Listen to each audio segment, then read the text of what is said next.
શિવાય નમઃ શિવાય નમઃ શિવાય નમઃ શિવાય નમઃ શિવાય નમઃ શિવાય નમઃ શિવાય નમઃ શિવાય નમઃ શિવાય નમઃ શિવાય નમઃ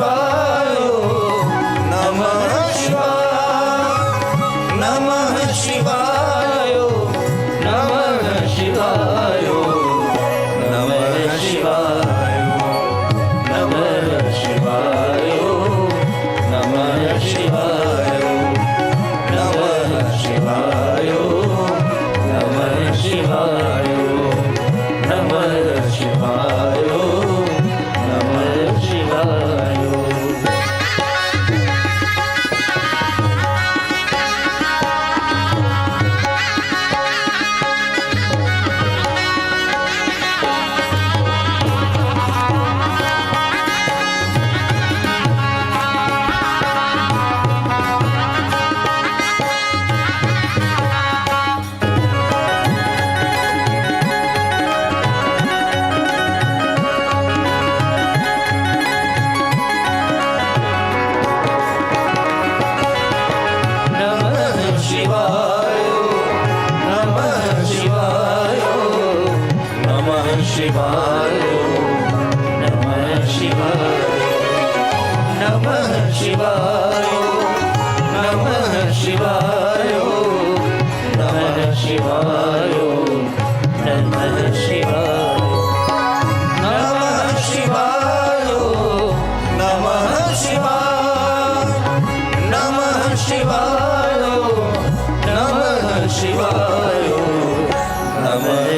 શિવાય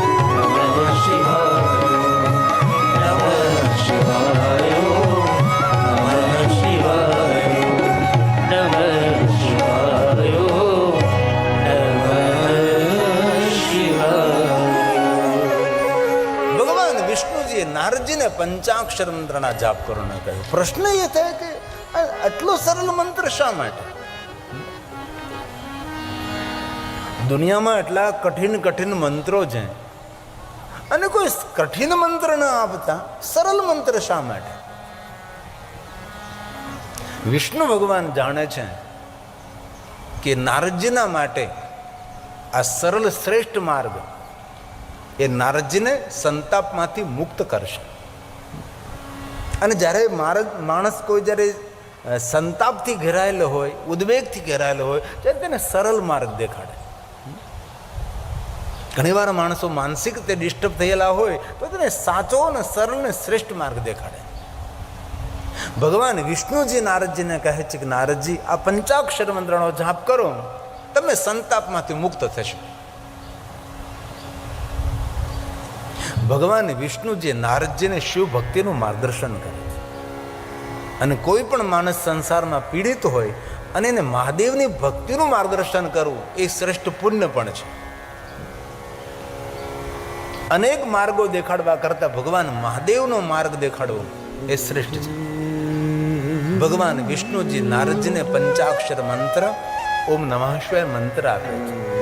શિવ મહાપડા ગ્રંથમાં આ ઓમ નમઃ શિવાય મંત્રનો ખૂબ મહિમા છે. અતિ વિસ્તારથી વિસ્તૃત મહિમા છે. વિષ્ણુ ભગવાન સ્વયં પણ વિસ્તારથી મહિમા ગયો. સપ્ત ઋષિઓએ, ભગવાન રામજીએ, ભગવાન કૃષ્ણજીએ આ પંચાક્ષર મંત્રનો મહિમા ગયો છે અને પંચાક્ષર મંત્રનો સ્વીકાર કર્યો છે. અને વિશ્વના દરેક મંત્રોના જાપ ન કરી શકે, પણ આ વિશ્વમાં જેટલા મંત્રો છે દરેક મંત્રોના જાપ કરવાનું પુણ્ય મેળવવું હોય તો માણસે કોઈ પણ સ્થિતિમાં આ ઓમ નમઃ શિવાય મંત્રનો જાપ કરો. જરૂર શિવ મહાપુરાણ ગ્રંથમાં કહ્યું છે કે ગુરુ મુખેથી ગ્રહણ કર્યા બાદ ઓમ નમઃ શિવાય મંત્રનો જાપ કરો. પણ એવું પણ કહ્યું છે કે ગુરુ મુખે ગ્રહણ ન કર્યો હોય પણ મનુષ્ય માત્ર માટે આ મંત્ર સુખ આપનારો, શાંતિ આપનારો છે. ભગવાન મહાદેવના મુખમાંથી પ્રગટ થયેલો મંત્ર છે. આ ભગવાન શિવજીએ આપેલો મંત્ર છે. પ્રણવ સાથે જોડીને નમઃ શિવાયનો જાપ કરવો અને આ મંત્ર હાલતા ચાલતા, બેસતા ઉઠતા, ખાતા પીતા, ઊંઘતા જાગતા, ઘરમાં, વનમાં, શમશાનમાં, પવિત્ર અવસ્થામાં, અપવિત્ર અવસ્થામાં, કોઈ પણ સ્થિતિમાં માનસિક સ્થિતિને સુધારવા માટે આ મંત્ર એક શ્રેષ્ઠ ઔષધિ તુલ્ય મંત્ર છે. તેથી માણસે પોતાનો શુભ અને મંગલ કરવું હોય તો આ મંત્રનો આશ્રય કરો. ભગવાન શિવની પૂજા માટે અલગ અલગ મંત્ર સ્તોત્ર કંઠસ્થ ન હોય તો ઓમ નમઃ શિવાય મંત્ર બોલીને શિવની પૂજા કરી શકાય છે. અને ભગવાન મહર્ષિ વેદવ્યાસજીએ કહ્યું કે કઠિન વેદોક્ત મંત્રો બોલીને જે શિવની પૂજા કરવાનું ફળ મળે છે તેના કરતાં કરોડો ગણું ફળ આ ઓમ નમઃ શિવાય મંત્રનો જાપ કરતા શિવની પૂજા કરવી તેના કરતાં અધિક ફળ આપનારો છે. અને કોઈ પણ ગ્રહોની પીડા હોય, ઘણા માણસોને ગ્રહો બહુ નડતા હોય, એ પોતે આખા ગામને નડતો હોય. આ ગ્રહ નડે ને પેલો ગ્રહ નડે ને આ ગ્રહ, તે ગ્રહ નડતો તે ગ્રહનો મંત્ર જાપ આપણા કુલાચાર્ય પાસે કરાવવો પડે કે હે બ્રાહ્મણ દેવતા, અમારા મંત્રનો જાપ કરી દો, આ ગ્રહ બહુ પીડા આપે છે. પણ એના માટે કોઈ દક્ષિણા કોઈને કોઈ આપણે સમર્પિત કરવું પડે. એ આપણી પાસે વ્યવસ્થા ન હોય તો જે ગ્રહની પીડા હોય એ ગ્રહનો મંત્ર કંઠસ્થ ન હોય તો એ ગ્રહના મંત્રના બદલામાં ઓમ નમઃ શિવાય મંત્રનો જાપ કરો તો ગ્રહ પીડા પણ શાંત થાય. કારણ કે દરેક ગ્રહોના મંત્રોનું ઉદ્ગમ સ્થાન પંચાક્ષર મંત્ર છે. તેથી ગ્રહોની પીડામાંથી શાંત થવું હોય તો પણ ઓમ નમઃ શિવાય મંત્રનો આશ્રય કરો. શિવપુરાણ ગ્રંથમાં તો શ્લોકાત્મક એટલી બધી વિસ્તૃત વાત કરી છે. કોઈ પણ કામના, કોઈ પણ મનોકામનાની પૂર્તિ માટે પણ ઓમ નમઃ શિવાય મંત્રનો જાપ કરો. અને ઓમ નમઃ શિવાય મંત્ર માટે એવું કહ્યું છે કે આ મંત્ર કોઈ દી દુઃખદ ફળ નથી આપતો. આ મંત્ર હંમેશા સુખ આપે છે. કોઈ પણ સ્થિતિમાં આ મંત્રનો જાપ કરવામાં આવે તો આ મંત્ર હંમેશા સુખ આપવા માટે અને શુભ કરવા માટે, મંગલ કરવા માટે આ મંત્ર હંમેશા ટેવાયેલો છે. અને મહાદેવનો આપેલો મંત્ર છે. તેથી કોઈ પણ જાતિના, કોઈ પણ જ્ઞાતિના, કોઈ પણ વર્ણના, કોઈ પણ દેશના, કોઈ પણ ઉંમરના આ મંત્રનો આશ્રય કરી શકે છે. ભગવાન વિષ્ણુજીએ નારદજીને ઓમ નમઃ શિવાય મંત્ર આપ્યો છે. નારદજી, તમને શાંતિ મળશે આ મંત્રનો જાપ કરવાની. હવે નારદજી એક બીજી વાત યાદ રાખો. હવે ભગવાન વિષ્ણુજી નારદજીને એક બીજી શ્રેષ્ઠ વાત કરે છે. નારદ, સાંભળો તમે. અને વિષ્ણુ ભગવાન સ્વયં બોલે છે. આ શ્લોક વિષ્ણુ ભગવાન બોલ્યા છે. હે નારદ, આપાદમસ્તકં સમ્યગ, હે નારદ, ભસ્મનો તુલ્ય સાગર. ભગવાન વિષ્ણુજી નારદજીને કહે છે આદરપૂર્વક, હે નારદજી, ભાલમાં ભસ્મનું ત્રિપુંડ કરો. આપણને ઘણી વાર પ્રશ્ન એવા થતો હોય કે આ ભાલમાં આ 3 લીટા શા માટે દોરતા હશે? પણ ભાલમાં ભસ્મનું ત્રિપુંડ એ મનને શાંત કરે છે, અશાંત મનને દૂર કરે છે. અને ભાલમાં ભસ્મનું ત્રિપુંડ આપણી રક્ષા કરે છે. એ આપણું રક્ષા કવચ છે. તેથી સાધુ, સંત, મહાપુરુષ, મહાદેવના ભક્તો ભાલમાં ભસ્મનું ત્રિપુંડ કરે છે. ત્રિપુંડ એ ભગવાન મહાદેવના ભક્તોનો પરિચય પણ છે. અને એવું નથી કહ્યું કે ભસ્મનું ત્રિપુંડ સાધુ સંત વૈરાગી ત્યાગી લોકો જ કરી શકે. ભસ્મનું ત્રિપુંડ કોઈ પણ મનુષ્ય કરી શકે છે, પણ એવું પણ નથી કહ્યું કે ભાઈઓ જ ભસ્મનું ત્રિપુંડ કરી શકે છે. જે રીતે ભાઈઓ ભસ્મનું ત્રિપુંડ કરે એવી રીતે બહેનો પણ ભાલમાં ભસ્મનું ત્રિપુંડ કરી શકે છે. શિવ મહાપડ ગ્રંથમાં તો કહ્યું છે કે જેના ભાલમાં ભસ્મનું ત્રિપુંડ હોય એવા માણસનું દર્શન કરવા માત્રથી ગંગામાં સ્નાન કરવાનું પુણ્ય મળે. હવે એટલું તો વિચારીએ કે જેના ભાલમાં ભસ્મનું ત્રિપુંડ હોય એ ત્રિપુંડવાળા માણસનું દર્શન કરવાથી ગંગા સ્નાનનું પુણ્ય મેળવતું હોય, તો જે માણસ ભાલમાં ભસ્મનું ત્રિપુંડ કરતો હશે એનો મહિમા કેટલો. અને બહુ હૃદયથી કહું છું, ક્યારેય પણ મન વિચલિત હોય, આમ તો 24 કલાક આપણું મન વિચલિત જ હોય, આપણું મન ક્યાં ઠેકાણે હોતું જ નથી. એ વિચલિત મનને શાંત કરવા માટેની શ્રેષ્ઠ કોઈ ઔષધિ હોય તો ભાલમાં ભસ્મનો ત્રિપુંડ છે, અનુભવ તો કરજો. ક્યારેક કોઈ જગ્યાએ ગોઠતું ન હોય, અણગમો થતો હોય, બેચેની લાગતી હોય, ન બોલવું ગમે, ન વાત કરવી ગમે, ન કોઈ સાથે રહેવું ગમે, ન વાર્તાલાપ ગમે, ન ઘરમાં ગમે, ન બહાર ન ગમે, અણગમો. ત્યારે ભાલમાં ભસ્મનું ત્રિપુંડ કરવાથી મન આનંદિત થાય છે. અને ભાલમાં ભસ્મનું ત્રિપુંડ એ મનને સંદેશ આપે છે કે હે મન, તું શાંત થઈ જા, બાકી આ બધું નાશવંત છે. નાશુરતાનું સર્વશ્રેષ્ઠ સંકેત કોઈ હોય તો એ ભસ્મ છે. ભસ્મ શું છે? આ મહાદેવજી પોતાના અંગ પર ભસ્મ શા માટે લગાવે છે? ચંદનનો લેપ કેમ નથી કરતા? કોઈ સુગંધિત દ્રવ્ય કેમ નહીં ભાઈ? ભસ્મ શા માટે? કારણ કે ભગવાન શંકરજી આ મનુષ્યને, દેવતાઓને, ઋષિમુનિઓને મોટો સંદેશ આપે છે કે એ ઋષિમુનિઓ માયાથી સતર્ક રહો. ભગજી આપની આંખો દ્વારા તમે જોવો છો આ બધું જ નાશવંત છે. નાશવંતતાનો શ્રેષ્ઠ કોઈ સંદેશ હોય તો ભગવાન શંકરજીના અંગો પર ભસ્મનું લેપન છે. અને આપણે સૌ જાણીએ છીએ ભાઈ,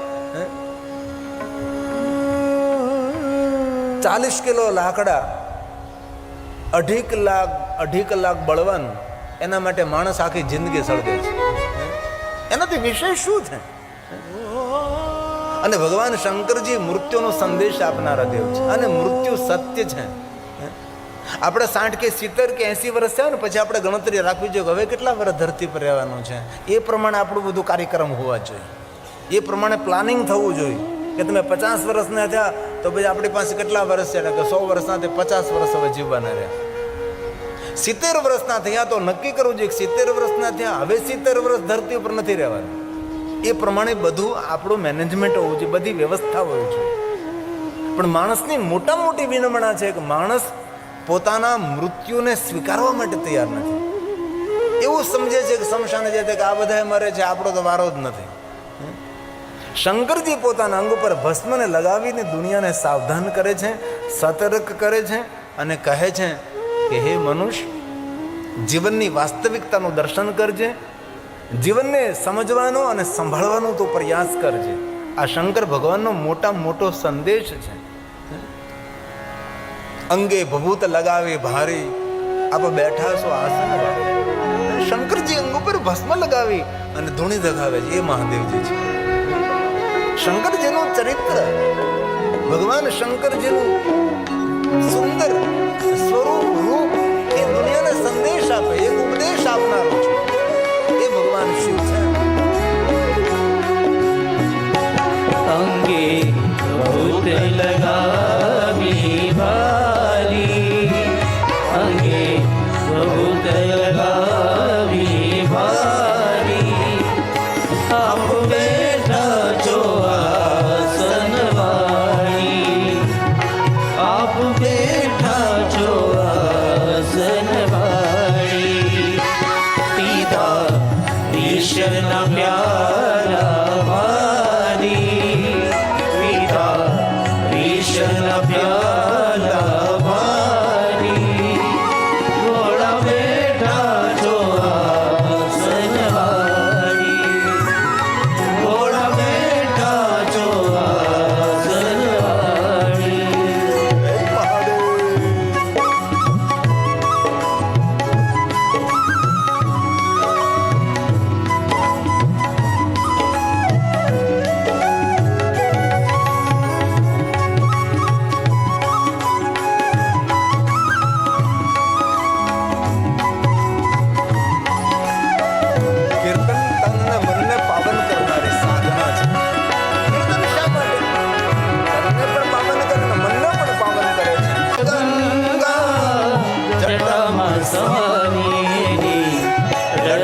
રાખી છે વારી, એની લટ રાખી છે વારી. થોડા બેઠા છો આસન વાળી, થોડા બેઠા છો આસન વાળી. હે મહાદેવ.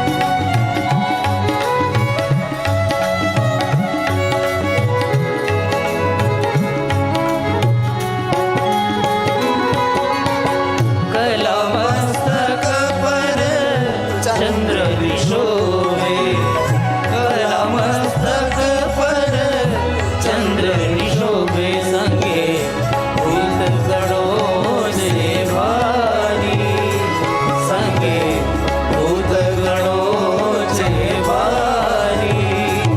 થોડા બેઠા છો આસન વાળી, થોડા બેઠા છો આસન વાળી.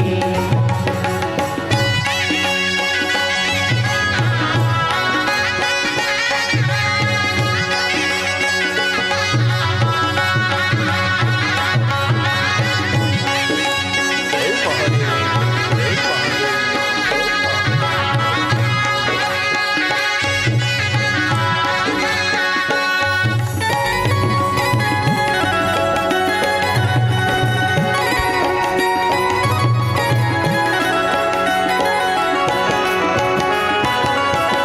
ભસ્મ વિભૂતિ વ્યાગાંબરધારી, ભસ્મ વિભૂતિ વ્યાગાંબરધારી. એને ગિરજા જોઈ હરખાણી, એને ગિરજા જોઈ હરખાણી. થોડા બેઠા છો આસન વાળી, થોડા બેઠા છો આસન વાળી.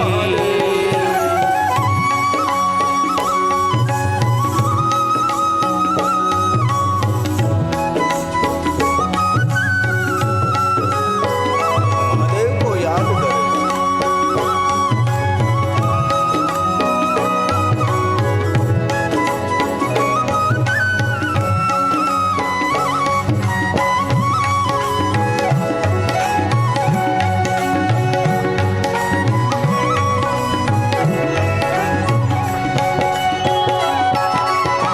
ગીરી કહે હું ગુણ શું ગાઉં, ગીરી કહે હું ગુણ શું ગાઉં. ઘોડા તારી છે મહેરબાની, ઘોડા તારી છે મહેરબાની.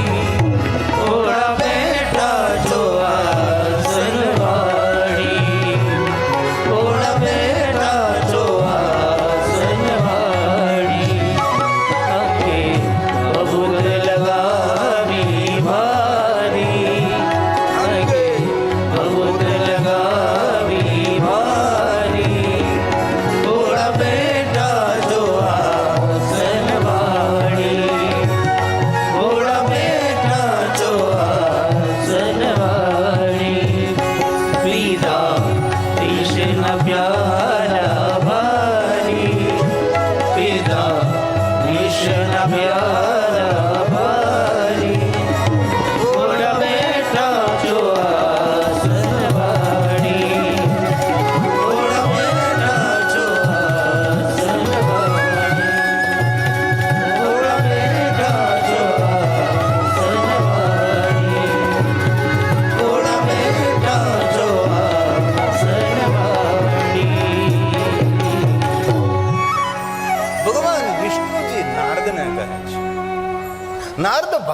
ભસ્મનું ત્રિપુંડ કરો, તમારું મન શાંત થશે.